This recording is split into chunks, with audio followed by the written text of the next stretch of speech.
আসসালামু আলাইকুম, কেমন আছেন আপনারা সবাই? আমরা আলহামদুলিল্লাহ ভালো আছি। দেখেন দুনিয়াতে মা কি জিনিস, আমার মনে হয় আমার মা ছাড়া আমার একটা দিন আর কি অচল। আল্লাহ না করুক আমার মা যদি একদিনের জন্য কোথাও যায় বা কিছু হয়, আমি হয়তো আমার জীবনটা অন্ধকার হয়ে যাবে। কারণ ঘুম থেকে ওঠার পরে আমার মাকে খুব প্রয়োজন হয় আর কি, সর্বক্ষেত্রে সর্বদিক থেকে আমার মাকে ছাড়া আমার কিছুই হয় না।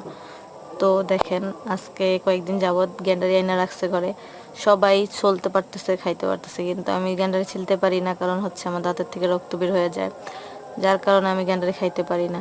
কিন্তু মা হচ্ছে যে এত কষ্ট করে গ্যান্ডারি দাও দিয়ে ছোলে, তারপরে ছোট ছোট করে ফিস্ট করে রাখছে যাতে আমি খাইতে পারি, তারপরে ফ্রিজে ভরে রাখছে যাতে খাইতে একটু ভালো লাগে। দেখে মা হচ্ছে যে কোন সন্তান কিভাবে চলবে, কোন সন্তান কি খাইতে ভালো লাগে, ওটা মার খেয়াল থাকে। কিন্তু আমি কল্পনাও করতে পারি না মা এত কষ্ট করবে আমার জন্য।